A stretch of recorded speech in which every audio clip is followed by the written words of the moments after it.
Did you know that some victories are so total, so absolute, they become indistinguishable from a curse? Imagine achieving everything you ever wanted, only to find a cold dread creeping into your heart where triumph should be. It's like finally getting the last slice of pizza, only to realize it's pineapple, and you have to eat it anyway out of pure stubbornness.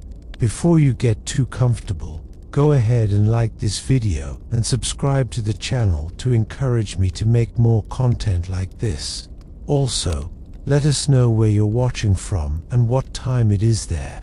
Now, dim the lights and let's begin tonight's journey.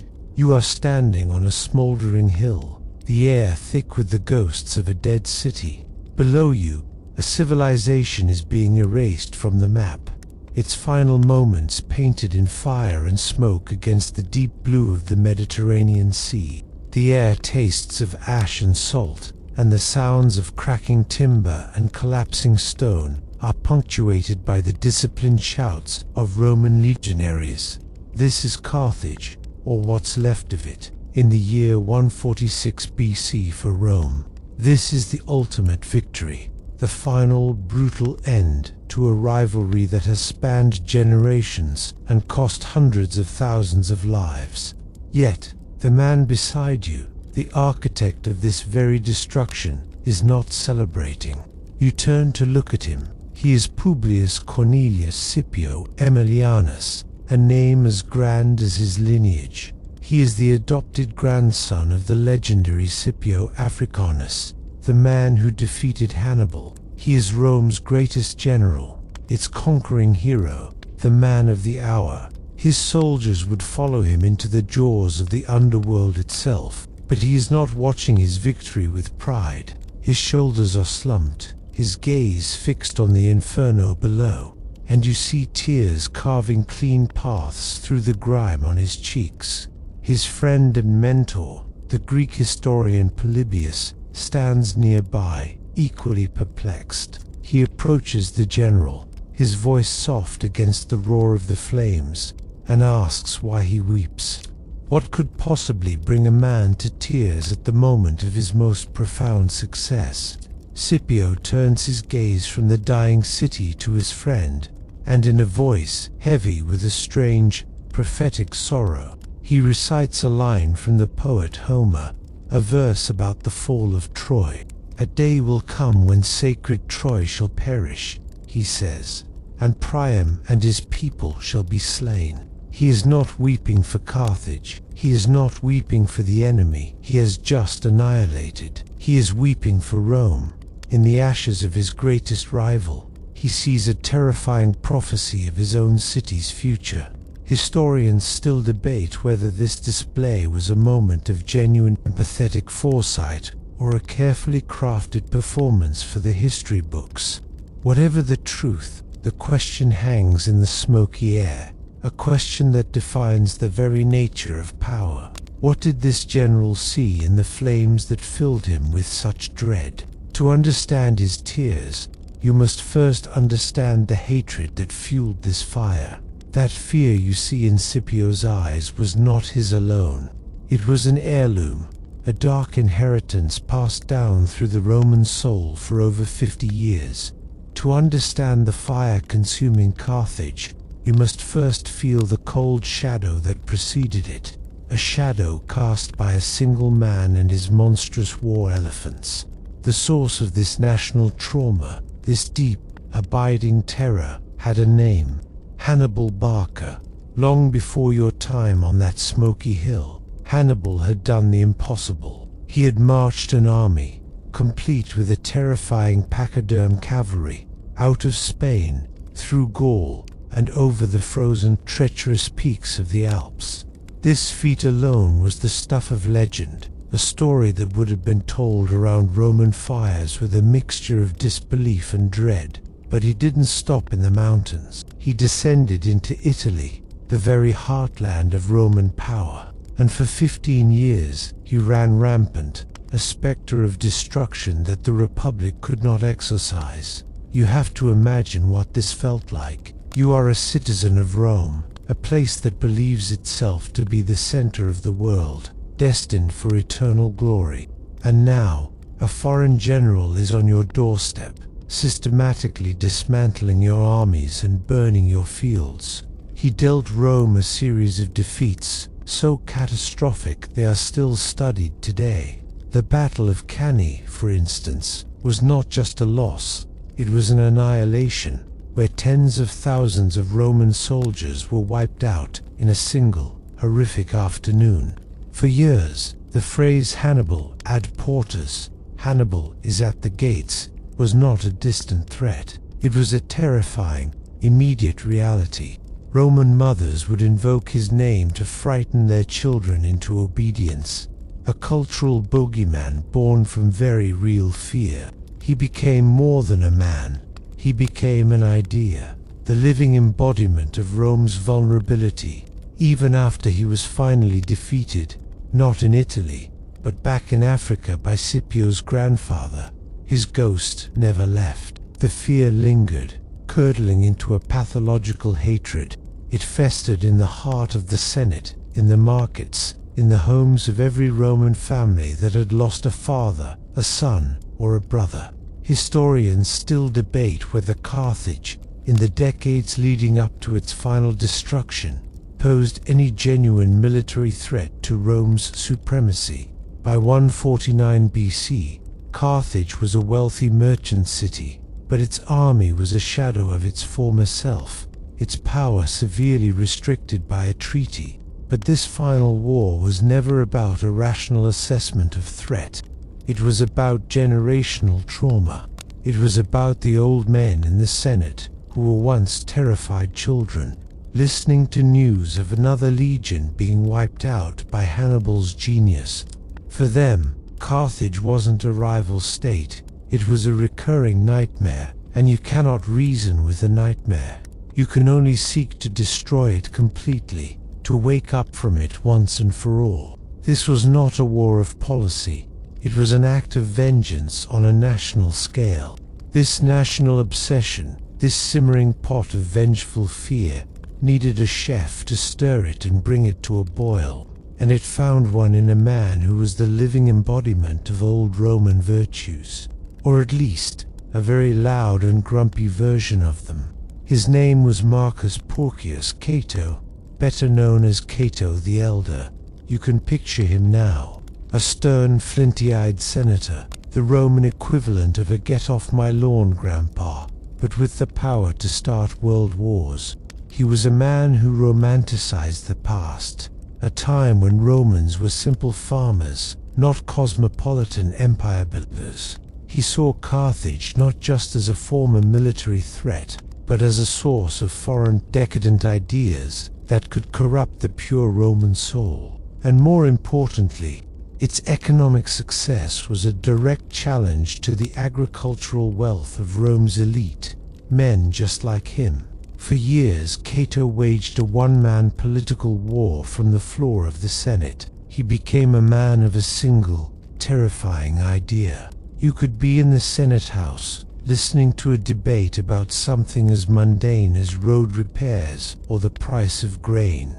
A senator would finish his speech, and then Cato would rise.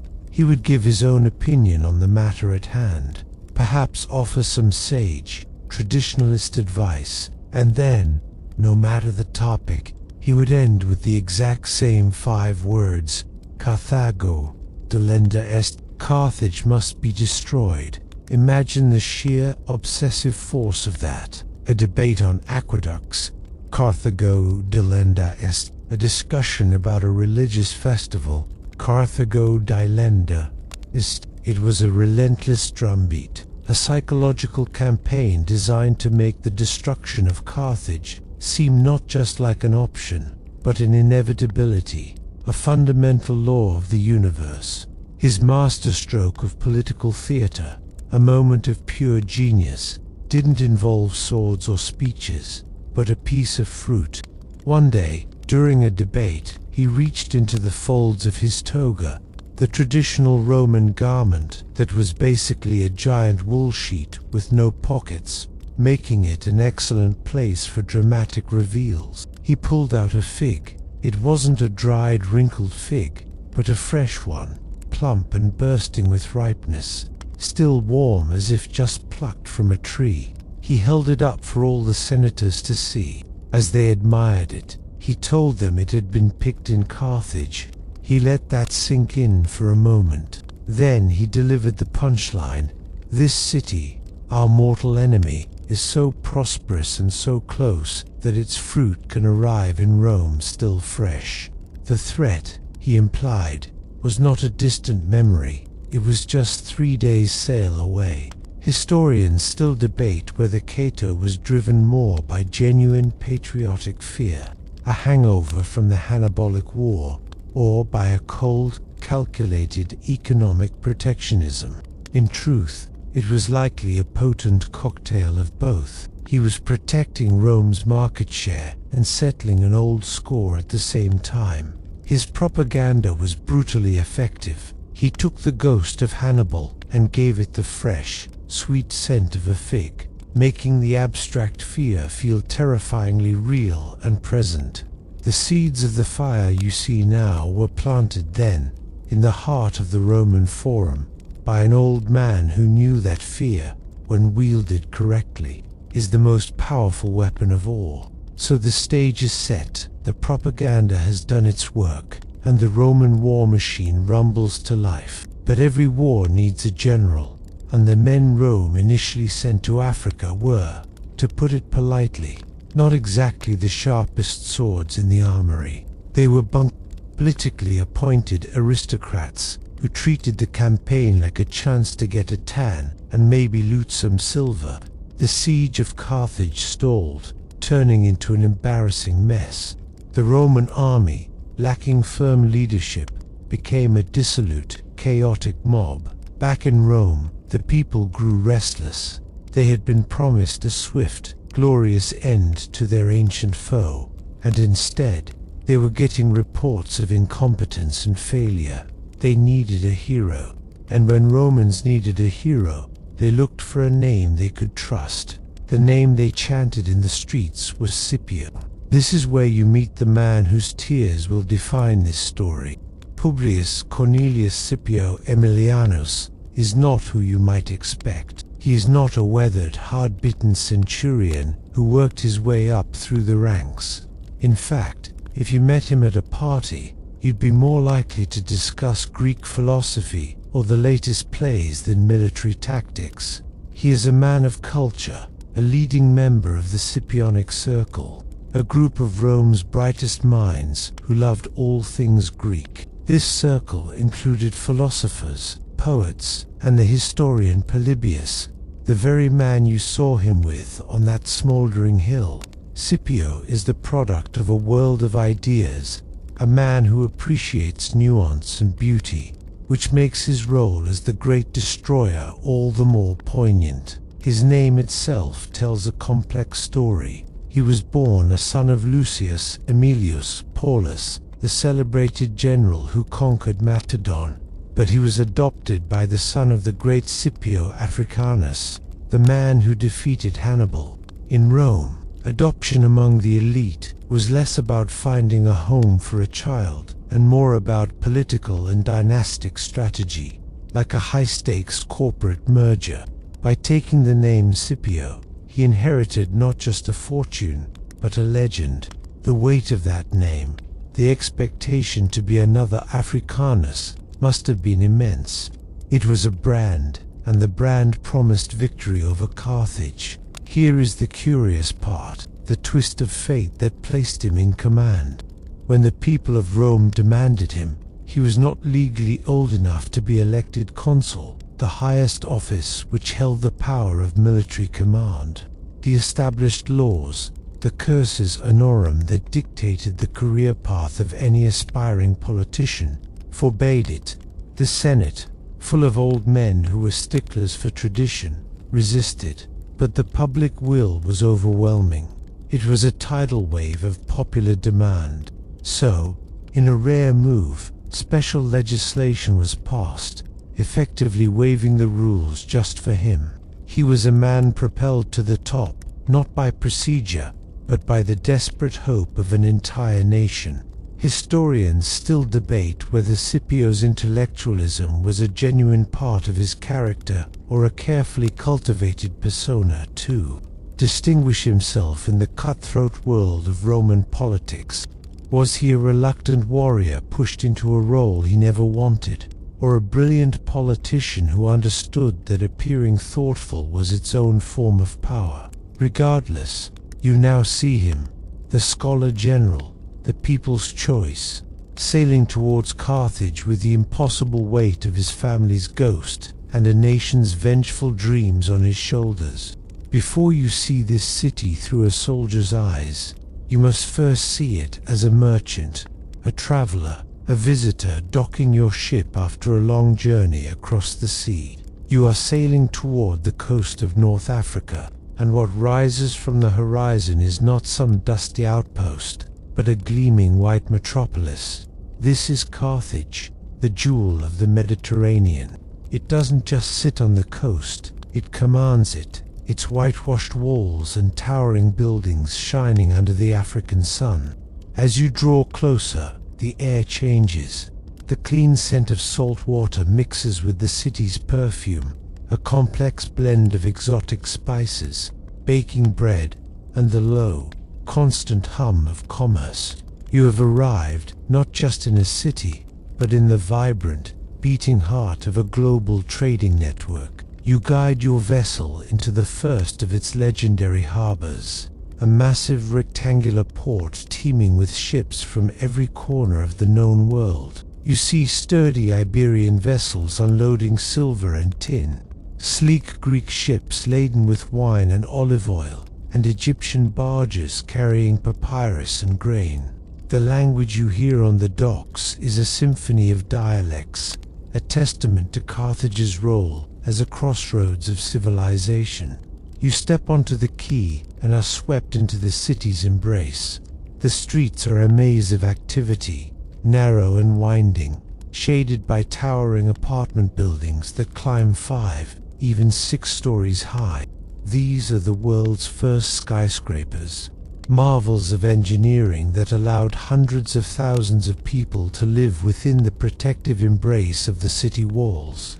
Of course, being made of timber and mud brick, they were also a spectacular fire hazard, a small, inconvenient fact for a city that had never imagined an enemy getting inside its walls.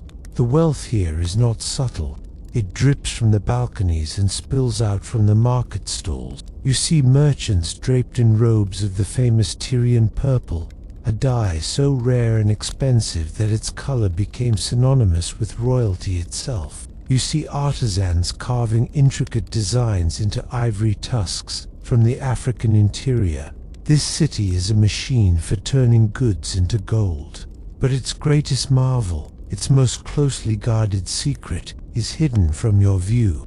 Behind the bustling commercial port lies the true source of Carthaginian power, the military harbor, known as the Kothon. It is a perfect circle of water, an artificial lagoon dug out of the earth, with a circular island at its very center. From this island, the Carthaginian admirals could look out over their entire fleet of warships, more than 200 of them, hidden away from prying eyes. Historians still debate the precise nature of Carthaginian government, whether it was a merchant republic or a strict oligarchy run by a handful of fabulously wealthy families. But one look at this secret naval base tells you all you need to know. This was a city built on the absolute control of the seas. This beautiful, intricate, and powerful jewel is the prize Rome wants, and it is the masterpiece that Scipio, the man of culture, has been sent to smash into dust. That jewel you just visited, that glittering hub of commerce, now looks very different.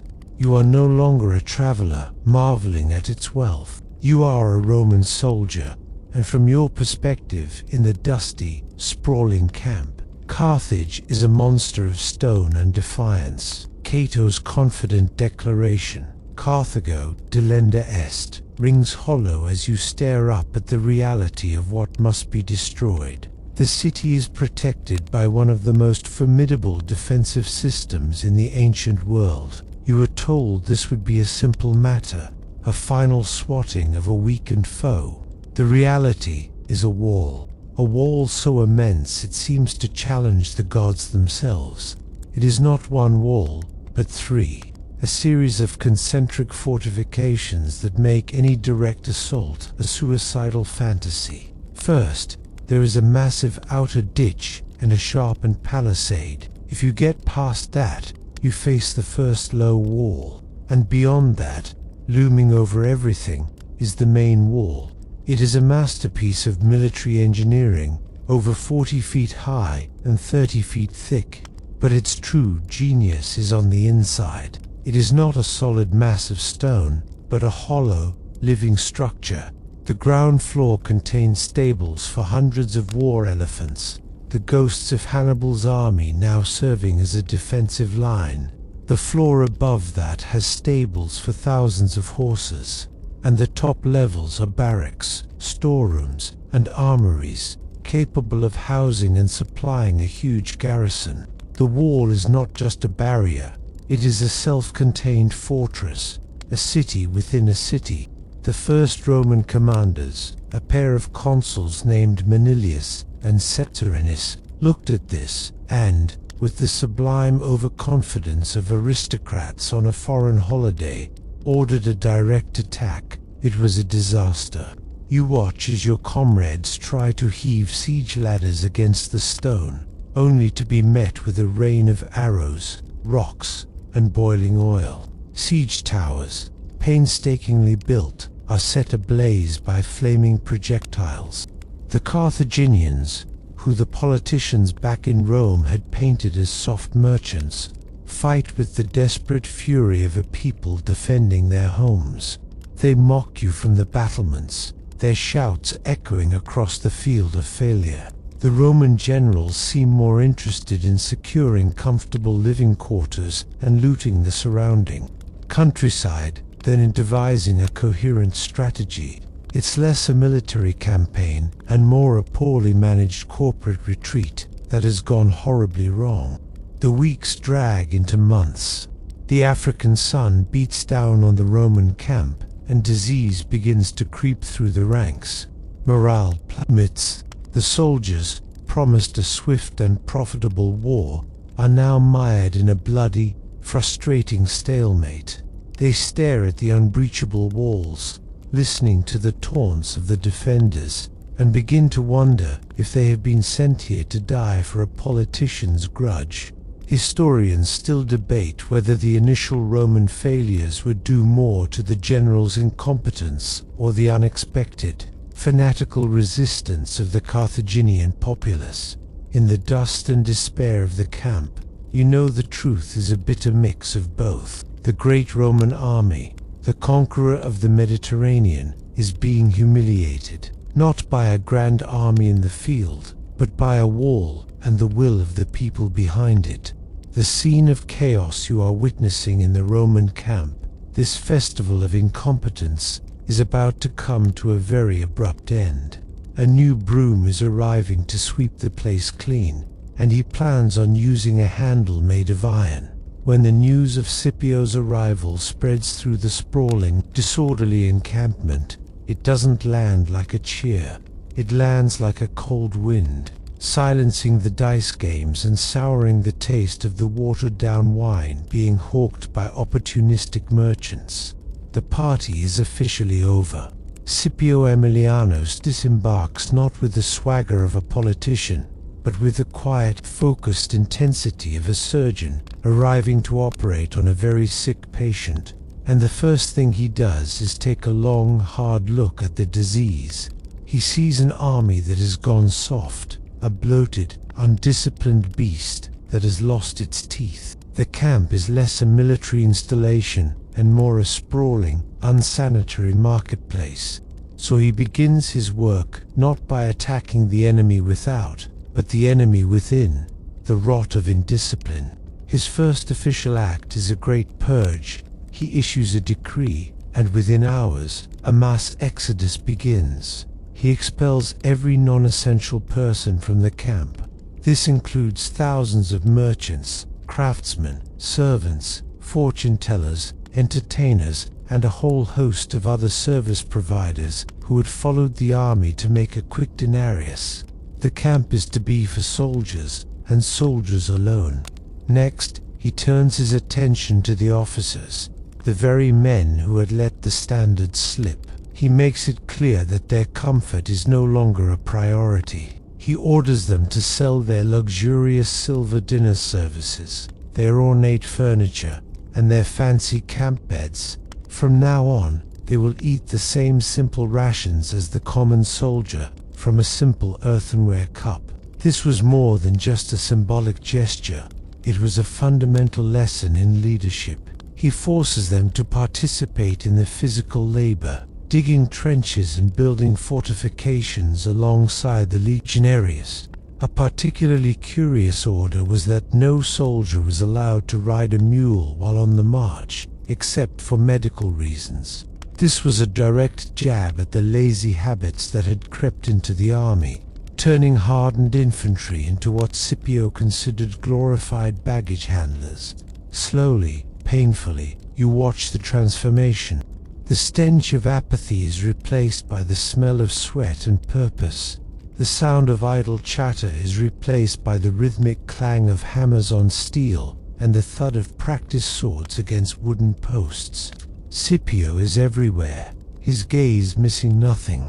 He drills the men relentlessly, marching them for miles under the hot sun until they are exhausted, and then marching them back again. Historians still debate whether Scipio's harsh methods were a calculated display of traditional Roman virtue for the benefit of the Senate back home, or simply the practical, necessary actions of a commander in a desperate situation. Whatever his motive, the result is undeniable. The flabby, complacent mob that failed at the walls of Carthage is being forged, day by painful day, into a lean, hard, and hungry Roman army. They might hate the man, but they trust the general. Now that the weapon was sharp, it was time to point it at the enemy's heart. With his army now a disciplined and formidable weapon, Scipio turns his sharp intellect to the problem of the walls. A frontal assault was suicide. He knew that. He had seen the proof in the graves of the soldiers who had died under the previous commanders. Brute force had failed. So, this would become a battle of brains, a high-stakes chess match played with engineering and audacity. He realized that Carthage's greatest strength, its access to the sea, was also its greatest weakness. The city could hold out forever as long as supply ships could slip past the Roman blockade and into its harbor. The key to victory wasn't to go over the walls, but to choke the city into submission. His plan is breathtaking in its ambition and simplicity. He decides to build a mole, a massive stone and earth causeway, straight across the mouth of the outer harbor. This wasn't just a simple pier. It was a colossal engineering project, designed to completely and permanently seal Carthage off from the sea. You watch as thousands of legionaries, now hardened and disciplined, work in a frenzy. They are no longer just soldiers. They are a construction crew on a monumental scale. Day and night, the work continues. They drive massive wooden pylons into the seabed and fill the space between with tens of thousands of tons of rock and earth. Slowly, inexorably, the mole creeps across the water, a thick, immovable finger of Roman will, pointing directly at the heart of Carthaginian commerce. From the walls of Carthage, the defenders watch this creeping stone monster with growing horror. They realize what Scipio is doing. He is turning their magnificent city into an island prison. But the Carthaginians are not idle. They are a people of incredible ingenuity, a culture of sailors and engineers. While the Romans are focused on blocking the main harbor, the Carthaginians begin a secret project of their own. Working in absolute secrecy, hidden from Roman eyes, they start digging a new channel. They cut a canal from their circular inner harbor, the secret Cothon, straight out to the open sea on the other side of the city. It's an act of pure, desperate genius.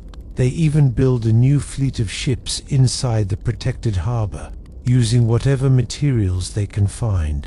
The day of the great reveal is pure drama. Scipio stands on his completed mole, admiring his handiwork, believing he has finally trapped his prey. And then, to his utter astonishment, a new Carthaginian fleet sails out from a part of the coast he had thought secure. It's a stunning moment, a checkmate delivered when you thought you had already won the game. For a moment, the Carthaginians have a chance. The Roman fleet is caught completely off guard. But in a moment that historians still debate, the Carthaginian admiral hesitates. Perhaps it was indecision. Perhaps it was a failure of nerve. But instead of launching an immediate, decisive attack on the unprepared Roman ships, he merely makes a demonstration of force and then returns to harbor. That single, fatal hesitation gives Scipio the time he needs to recover. The brief window of opportunity slams shut. The battle of wits continues, but the city's last best chance for a breakout has been squandered. The siege will drag on, now more desperate than ever. The brilliant, desperate engineering of the Carthaginians bought them time, but it could not change their fundamental reality. Scipio's mole, though temporarily bypassed, still stood. The Roman navy, recovering from its initial shock, quickly adapted and established a near-total blockade of the new channel. The chess match of grand strategy now devolves into a grim, slow-motion war of attrition. You feel the season turn. The blistering heat of the African summer gives way to the shorter days and colder nights of winter. For both sides, the change brings a new kind of misery. For the Romans in their camp, it is a battle against boredom and annoying dampness. For the Carthaginians, inside their beautiful prison, it is the beginning of the end. The city's vast storerooms, once filled with grain from across the Mediterranean, begin to empty. The blockade is not perfect. A few daring blockade runners still manage to slip through on stormy nights, bringing a trickle of supplies. But a trickle is not enough to feed 500,000 people. The first to suffer are the most vulnerable, the poor, the elderly, the children. The vibrant, bustling streets you once imagined are now quiet and haunted. The smells of spice and baking bread are replaced by the sour scent of hunger and the metallic temps of fear. The people grow gaunt, their eyes large in their thinning faces. They are slowly, inexorably being starved. This physical decay is mirrored by a psychological one. Hope is a finite resource, and it is being consumed even faster than the grain. From the tops of their walls, the defenders watch the Roman camp, a city of leather tents and smoky fires that seems to have taken root in their land. It is a constant, suffocating reminder of their predicament. They are trapped, and their world is shrinking with every passing day. Legends say that during this time, the Carthaginian women cut off their long hair to be braided into ropes for the catapults and crossbows, a powerful symbol of total, unified resistance. It's a story of incredible defiance, but also of profound desperation. When you start cannibalizing your own beauty for the tools of war, you know the end is near. Within the Roman camp, the mood is equally grim, though for different reasons. The soldiers are not starving, but they are weary. The war has dragged on far longer than anyone anticipated. The initial excitement of Scipio's arrival has faded into the monotonous routine of siege warfare. They dig trenches, stand guard, and stare at the same impassive walls, day after day. Disease, the constant companion of any pre-modern army, whispers through the ranks. Historians still debate the true number of casualties during the siege, not from combat, but from sickness and exposure on both sides. The psychological toll is immense. This is no longer a glorious campaign. It is a slow, grinding process, like two exhausted wrestlers locked in an embrace, each waiting for the other to finally collapse. Scipio knows he has the advantage. He has a supply line.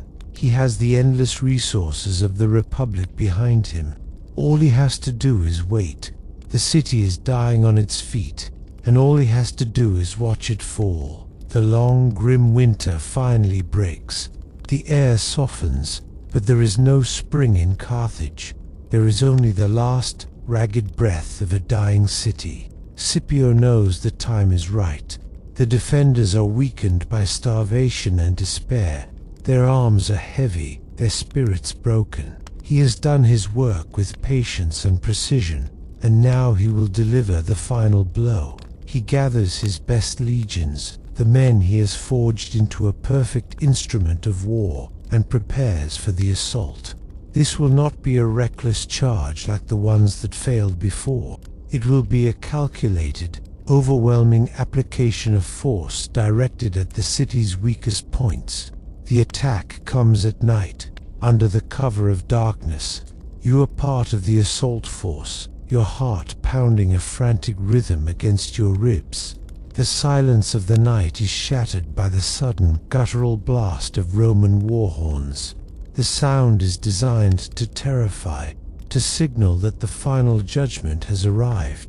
Under a hail of covering fire from archers and catapults, the siege towers, huge wooden behemoths, are rolled forward. They are not aimed at the main sea-facing walls, the ones that have defied Rome for so long. Scipio has identified a weaker section of the fortifications near the harbor district, the commercial heart of the city.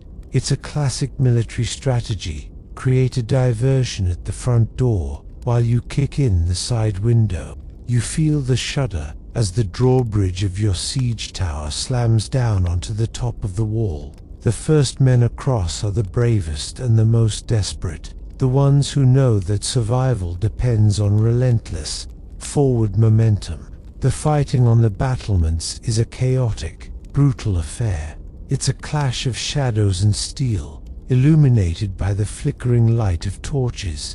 The Carthaginian defenders, though weakened, fight with the feral courage of cornered animals. Every inch of stone is paid for in blood, but the Roman tide is too strong. The discipline and fresh strength of Scipio's legions overwhelm the starving, exhausted garrison. A section of the wall is taken, then another. Soon the cry goes up, the words every besieging soldier longs to hear. The gates are open. Roman engineers, protected by a shield wall, have smashed their way through one of the city gates. Now, the battle transforms. It is no longer a siege. It is an invasion. The legions pour into the city not like a river, but like a flood, a destructive wave of iron and anger. The sound of the walls cracking is not just a physical reality, it is a psychological one. For the people of Carthage, it is the sound of their world ending. For the Roman soldiers, it is the sound of victory, of plunder, and of unleashing the pent-up frustration of a year-long wait. Historians still debate which section of the wall was breached first, a testament to the chaos and confusion of the final assault. But for you, standing on the threshold of a dying city, the only thing that matters is the path forward, a path that leads into a maze of narrow streets where a new and even more terrible kind of fighting is about to begin. The breach of the walls is not the end of the battle. It is the beginning of a new, more intimate kind of hell. You are now inside the city, but you have not conquered it. You have merely entered the labyrinth. Carthage, as you remember, is a city of narrow, winding streets, flanked by those tall, six-story apartment buildings. These streets, once channels for commerce and life, now become kill zones. The battle for the city transforms into 1,000 separate skirmishes, a slow, brutal, house-by-house extermination that will last for 6 agonizing days and nights. You advance cautiously down a narrow alley, your shield locked with the men beside you, forming the famous Roman testudo, the tortoise formation.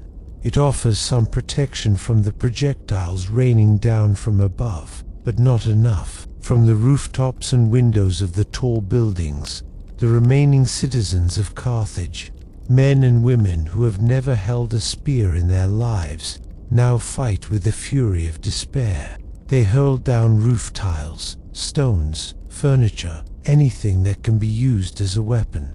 Every doorway is a potential ambush, every corner a potential grave. The fighting is close, personal, and horrifying. It is the antithesis of the disciplined, formation-based warfare the legions are trained for. Scipio, ever the methodical commander, understands this challenge. He orders his men to advance systematically. They don't just clear a street, they occupy it.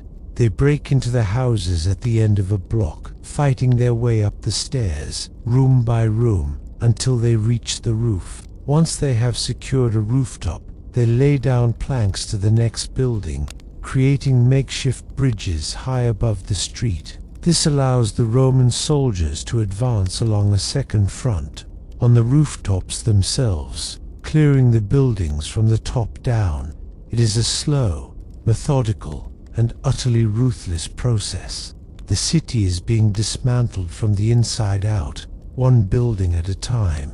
A particularly grim but effective tactic was to set fire to the houses once they were cleared, creating a moving wall of flame that drove the defenders back and penned them into ever smaller pockets of resistance. For 6 days, this gruesome work continues without pause. There is no day or night, only a perpetual twilight of smoke, fire, and death. The city becomes a charnel house. The streets are slick with blood and choked with the bodies of the fallen, both soldiers and civilians. The air is thick with the screams of the wounded and the roar of the flames.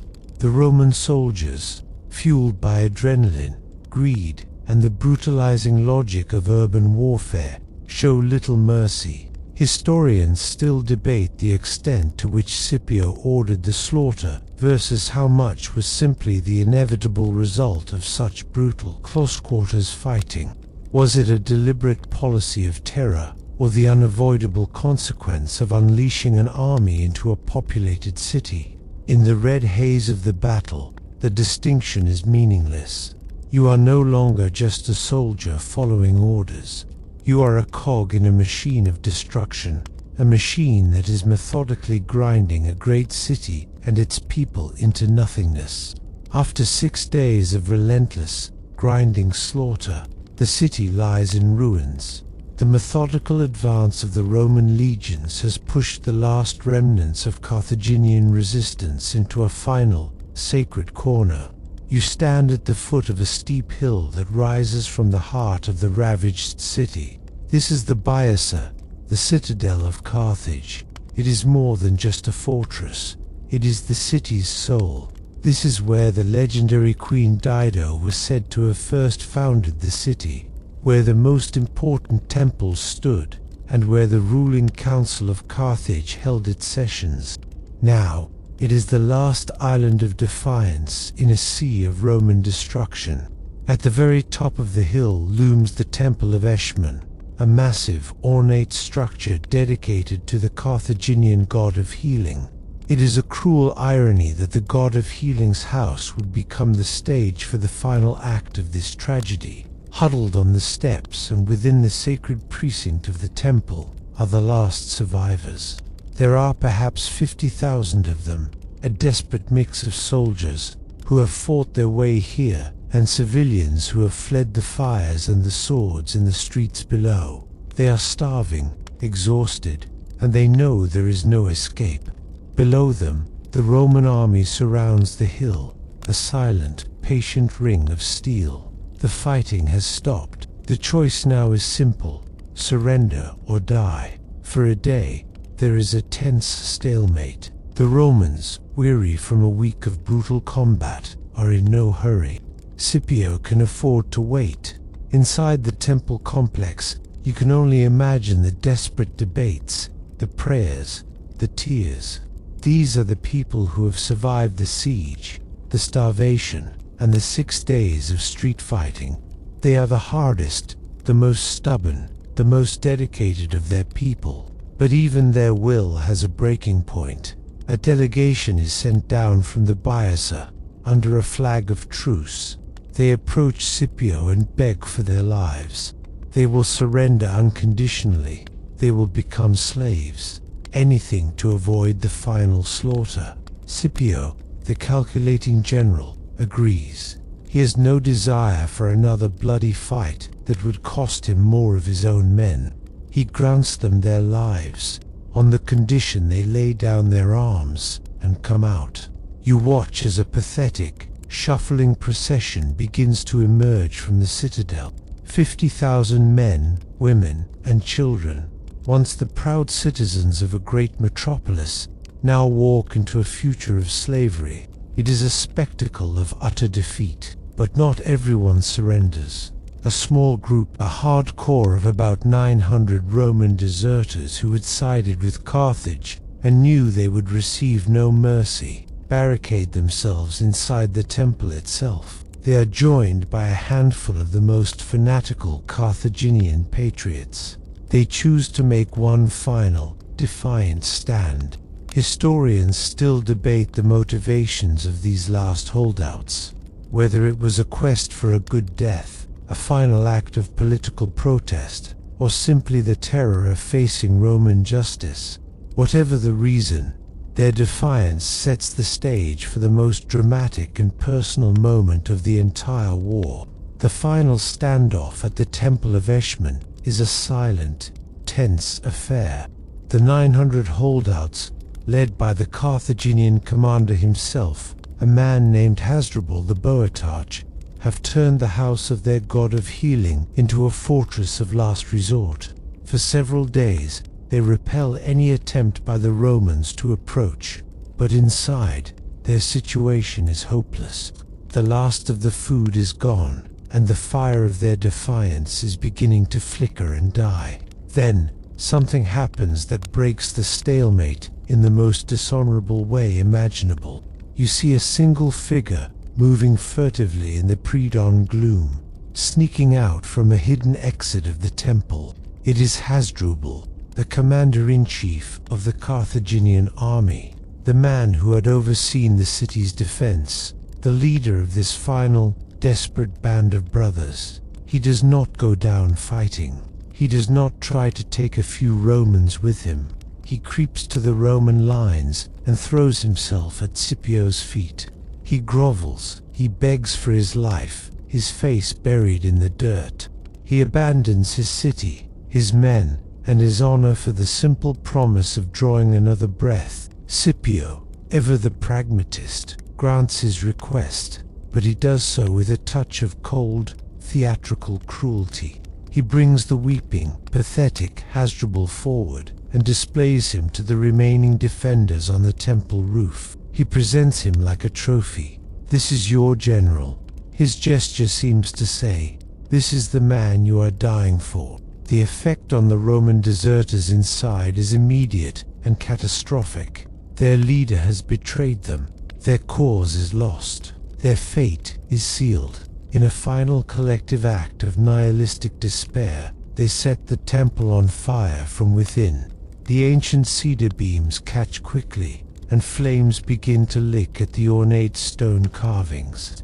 It is then that you see another figure appear on the rooftop, silhouetted against the roaring inferno. It is Hasdrubal's wife. She is not weeping. She is not begging. She is dressed in her finest robes, a queen surveying the ruins of her kingdom.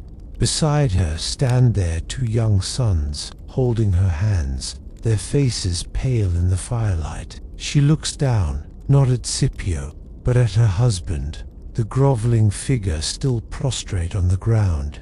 You are too far away to hear her words clearly, but the historian Polybius is close enough. Her voice, he later writes, cuts through the roar of the fire like glass. She does not plead. She curses. She calls him a traitor, a coward, a man who has shamed his family and his gods. "This fire," she screams, "will entomb me and my children. But what a magnificent tomb it will be, compared to the one you will have, living as a Roman slave." Then, in a final, horrifying act of defiance, she takes a knife, ends the lives of her sons, and throws their small bodies into the flames.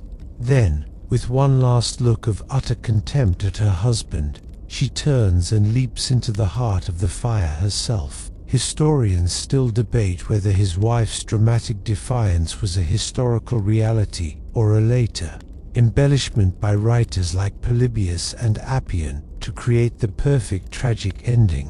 But as you watch the temple burn, the story feels true. It is the final, agonizing scream of a dying civilization, a rejection of shame and an embrace of oblivion.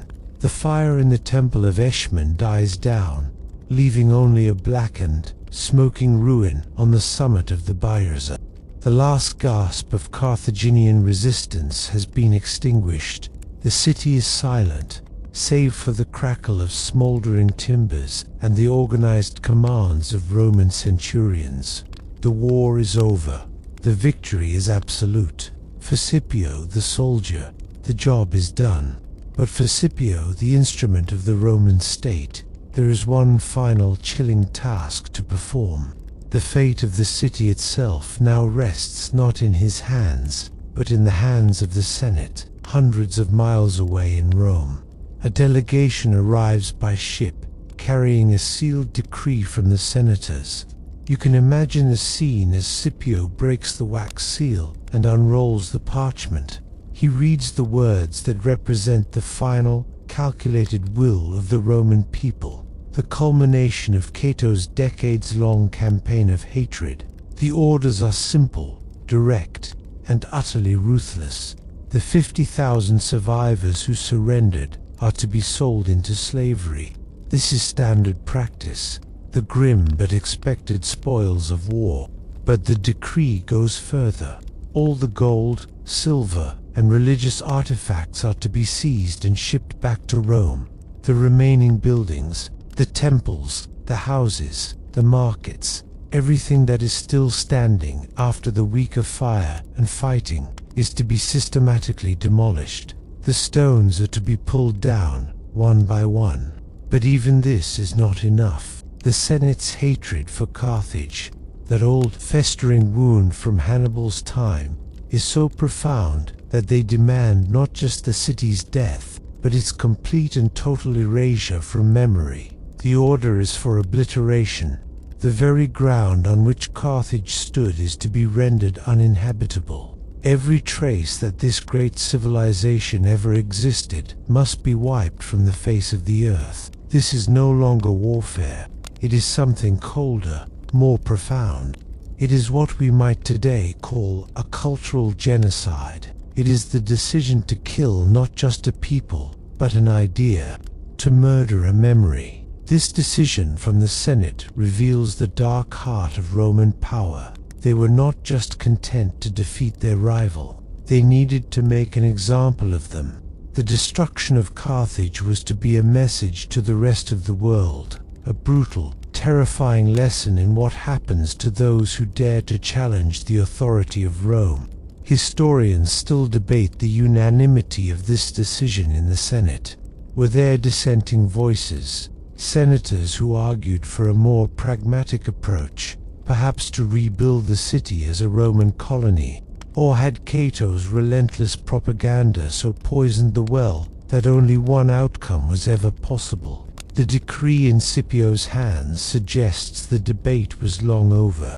He, the man of culture, the lover of Greek philosophy, the student of history, is now tasked with carrying out an act of unprecedented vandalism. He who appreciated the beauty of civilization must now become its most efficient destroyer. He must take a city that took 700 years to build and ensure that nothing of it remains.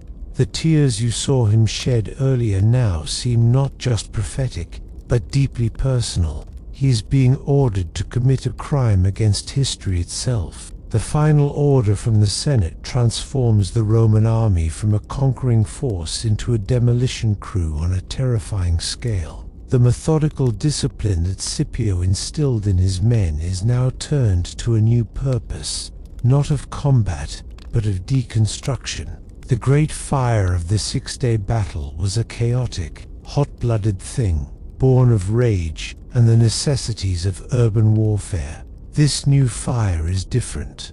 It is cold, systematic, and fueled by a decree. You watch as legionaries move through the ravaged city with the grim efficiency of undertakers. They go from building to building, from temple to ruin, carrying torches and kindling. They are no longer looking for enemies to fight or plunder to take. That part is over. Their job is simply to burn what is left. They set fires at the base of the surviving apartment blocks, the very ones that once housed the vibrant life of the city. They toss torches into the crumbling remains of libraries and government buildings. The famous circular harbor, the Carthage, is filled with debris and wreckage. The great stone quays of the commercial port, where ships from all over the world once docked, are methodically dismantled. The stones tumbled into the water. This is not a fire that rages for a few hours. It burns for days. Appian, the historian, claims it burned for 10. Some sources say even longer. For over a week, Carthage is a pillar of smoke by day and a glow on the horizon by night. Imagine the sheer scale of this destruction. This is not just knocking down a few buildings. This is the deliberate annihilation of one of the great urban centers of the ancient world. Everything that defined Carthaginian culture, its art, its architecture, its records, is fed to the flames. The Punic language, a Semitic tongue related to Phoenician and Hebrew, had its own unique script and a body of literature. With the exception of a single treatise on agriculture that the Romans found useful and decided to translate, it all went up in smoke. It's a haunting thought, an entire library of voices, stories, and knowledge, silenced forever.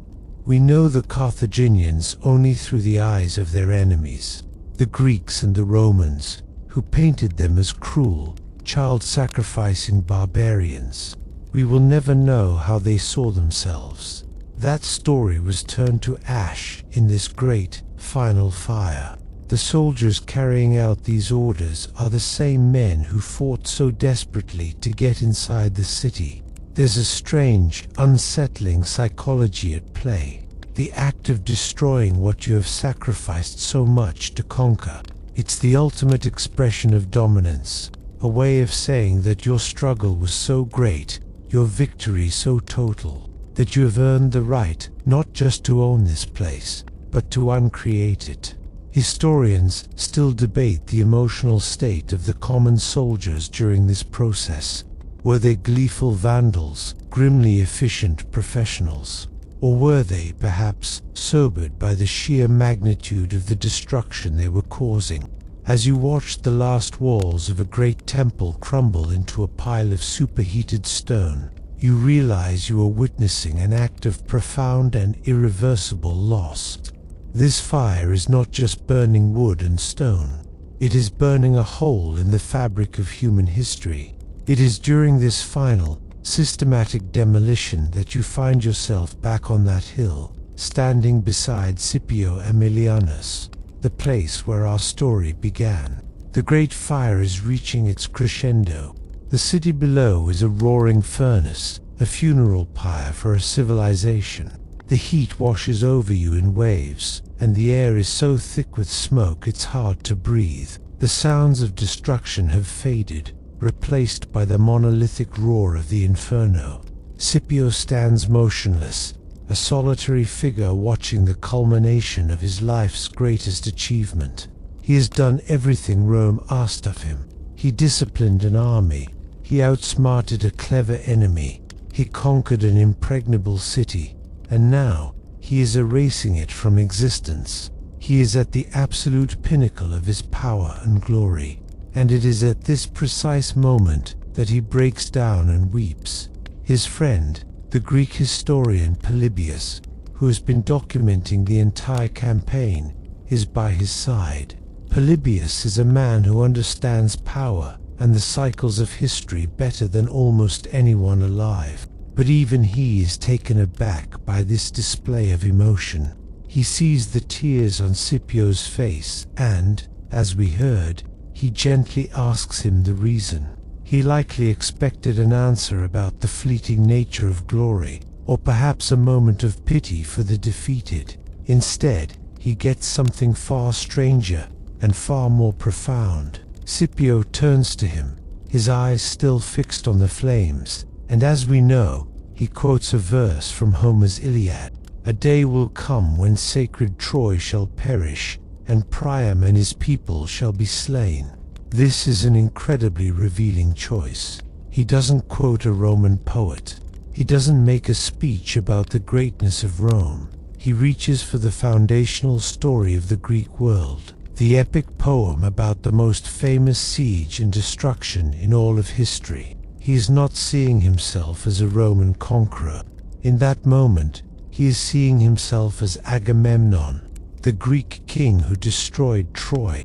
And in the fate of Carthage, he is seeing the fate of Troy. But he doesn't stop there. Polybius presses him, asking what he means by quoting that line. And Scipio, his voice heavy, clarifies his thought. He says that he is not thinking only of Carthage. He is thinking of all the great empires that have risen and fallen. The Assyrians, the Medes, the Persians, great powers that once seemed eternal, now just names in a history book. And then he brings the fear home. He says he is thinking of his own country, of Rome. He is looking at the ashes of his greatest enemy and seeing a terrifying reflection of Rome's own future. He is watching the wheel of fortune turn, and he understands, with a clarity that is both brilliant and horrifying, that the same wheel that has lifted Rome to this incredible height will one day inevitably bring it crashing down. Historians still debate the sincerity of this moment, with some cynical scholars suggesting it was a well-rehearsed bit of philosophical theater. But if you stand there with him, feeling the heat from the dying city, it's hard not to believe in the chilling authenticity of his dread. He is a man intelligent enough to understand the full, terrifying implications of his own victory. The tears of Scipio and his haunting quote from Homer are the key to understanding the deep philosophical anxiety that lay beneath the surface of Roman triumphalism.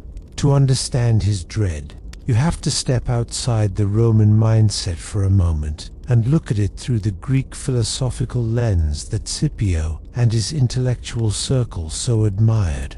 His fear was not simply pity, nor was it guilt. It was a cold, intellectual terror, born from a worldview steeped in the concepts of cycles and fate. This is where our story of war and conquest blends with the inner world of human psychology. For thinkers like Polybius, and for students of Stoicism like Scipio, history was not a straight line of progress. It was cyclical. Great powers rise. They reach their peak. They become corrupt and arrogant, and then they inevitably fall, making way for the next empire to repeat the process. It was a natural law, as inescapable as the turning of the seasons. What Scipio was witnessing in the destruction of Carthage was not just the end of one city, but a textbook demonstration of this cosmic law. He saw Carthage at the end of its cycle, and with a terrifying moment of self-awareness, he understood that Rome was now at its zenith, the peak from which the only direction is down. This leads to a concept we might call victory disease. It's the idea that the greatest threat to a powerful nation is not an external enemy, but its own success. When you have no rivals left to challenge you, the discipline, unity, and virtues that made you strong begin to atrophy. The internal conflicts that were suppressed by the presence of a common enemy now have room to fester and grow. Greed replaces duty. Factionalism replaces patriotism. Luxury replaces resilience. By utterly destroying its only peer competitor, Rome had, in a sense, removed the guardrails. Scipio, a student of human nature, could foresee this. He knew that the immense wealth plundered from Carthage would flood into Rome, exacerbating the already growing gap between the super-rich elite and the impoverished masses. He knew that the political unity forged in the crucible of the Punic Wars would dissolve into bitter, personal rivalries now that the great external threat was gone. His tears, then, were not for the past, but for the future. They were tears of prophetic dread. He was like a doctor who has just cured his patient of a terrible disease, only to realize the cure itself is a slow-acting poison that will eventually destroy the patient from within. Historians still debate how much of this Stoic philosophy genuinely guided the actions of Roman elites versus how much was a fashionable intellectual pastime. But in Scipio's case, the evidence suggests a deep engagement with these ideas.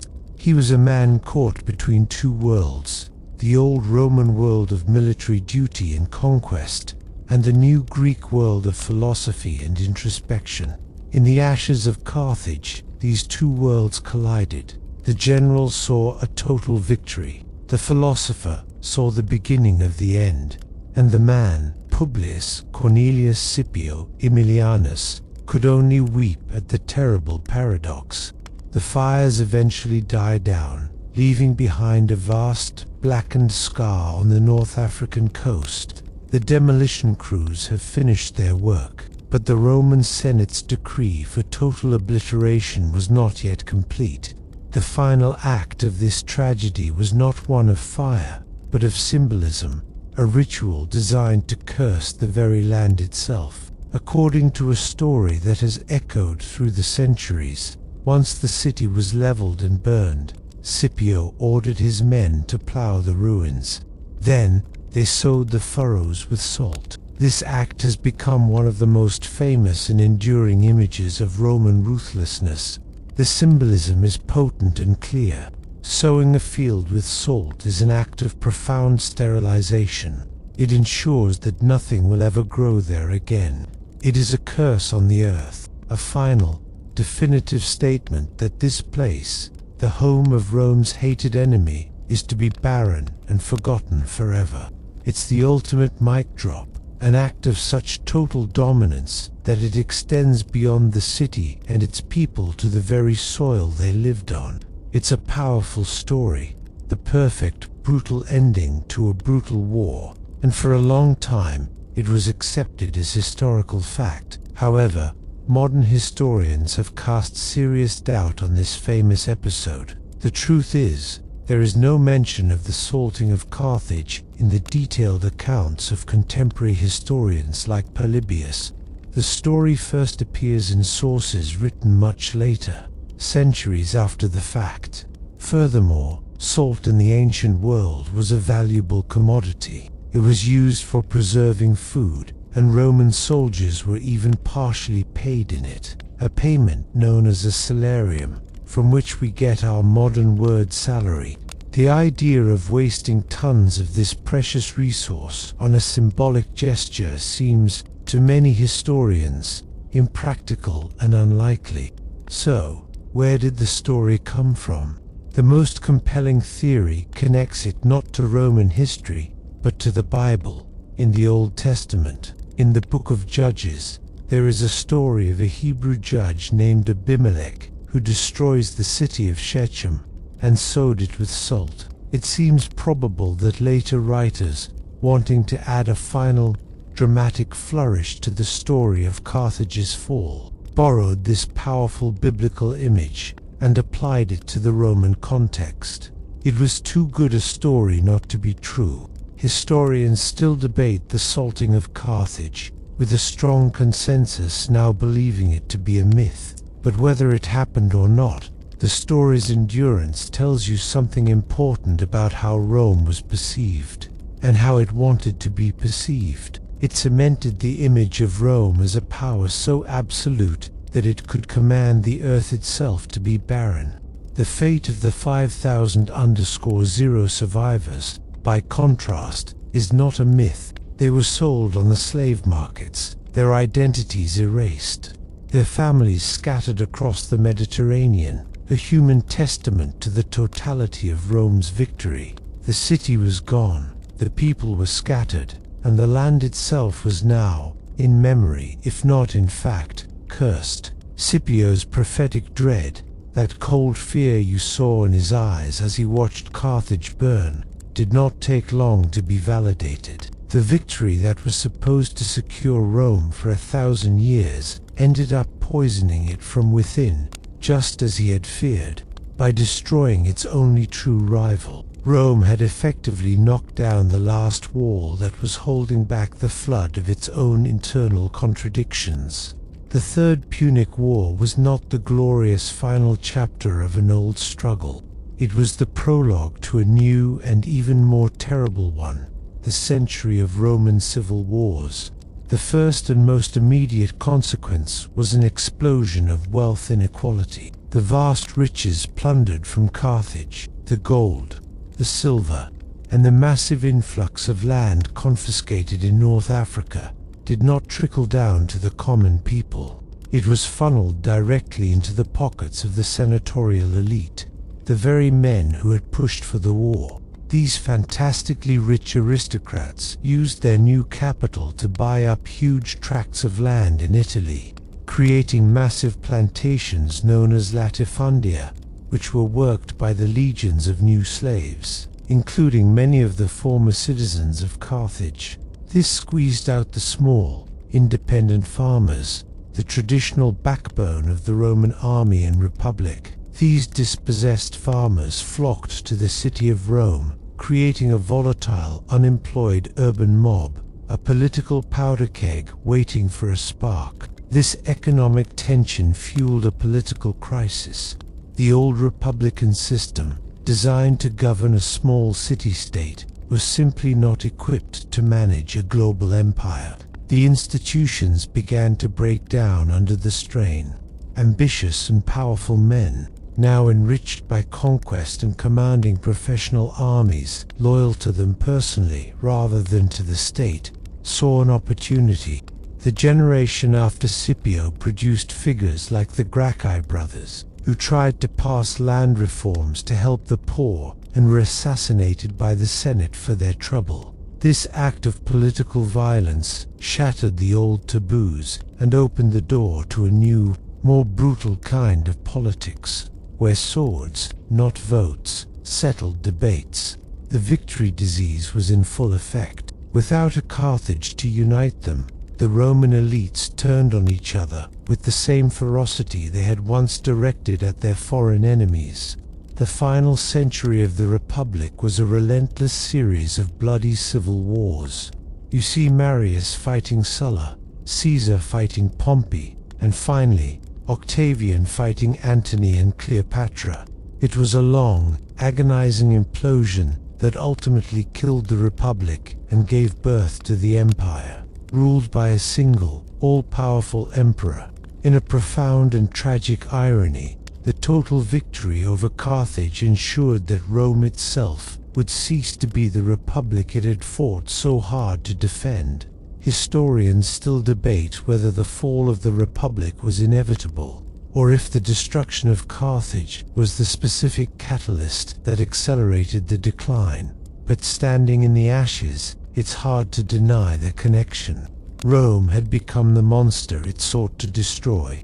By annihilating its rival, it had created a vacuum of power, and as the laws of nature dictate, Rome's own ambition rushed in to fill it, tearing the state apart in the process. Scipio wept for Rome, and he was right to do so. The shadow of Carthage stretches long across the annals of history, a dark testament to the fact that some victories cost more than any defeat. The poison that Scipio saw seeping into Rome did its work, unraveling the Republic over 100 years of bloodshed and brother turning against brother. The empire that rose from the ashes of that republic was a magnificent, powerful thing, but it was not the same Rome that had wept for its own future. And yet, in one of history's most profound ironies, the story of the land itself was not over. After a century, the Romans did something that should have been unthinkable. They rebuilt Carthage.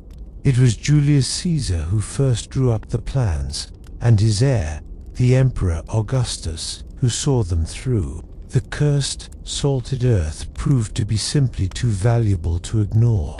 It was prime real estate, a strategic port with fertile lands, and the pragmatic Romans were not about to let a good curse get in the way of commerce and control. A new Roman Carthage rose from the ashes of the old, becoming one of the most prosperous and important cities in the Roman Empire, a major center for grain production and Christian thought. The city that was erased was reborn, but as a Roman copy, its original soul lost to the fire. The ghost of the old city, however, never truly left. It haunted the Roman imagination. In their great national epic, the Aeneid, the poet Virgil tells the story of the hero Aeneas fleeing Troy to found Rome. On his journey, he stops in Carthage and has a tragic love affair with its founder, Queen Dido. When he abandons her to pursue his destiny, she commits suicide, but not before uttering a terrible curse, calling for an eternal enemy to rise from her bones to plague the descendants of Aeneas forever. That enemy, of course, was Hannibal. By weaving Carthage into their very own origin story, the Romans acknowledged that they were forever bound to the memory of their greatest foe. Historians still debate whether the memory of Carthage, the literary ghost, became a more potent force in the Roman imagination than the living city had ever been. The land itself seemed to hold the memory of this cycle, as Roman Carthage too would eventually fall to the Vandals, who would fall to the Byzantines, who would fall to the Arabs. The wheel Scipio saw just kept turning. The story is not just about stone and salt. It is about the choice a nation makes at the peak of its power, and the echo of a general's tears, reminding us that the brightest light can cast the darkest shadow. And so, our journey through the smoke and sorrow comes to a quiet end. The echoes of that distant fire fade now, leaving behind only the gentle stillness of your own space, where you are safe and sound. The great, grinding wheels of history have turned, and the dust of fallen empires has settled into the soft, quiet earth. All the ambition, the fear, the rage, and the tears of these long-dead figures have resolved into a silent story, a whisper that now recedes into the background, becoming just one more layer in the deep sleep of time. Feel the weight of your own comfort,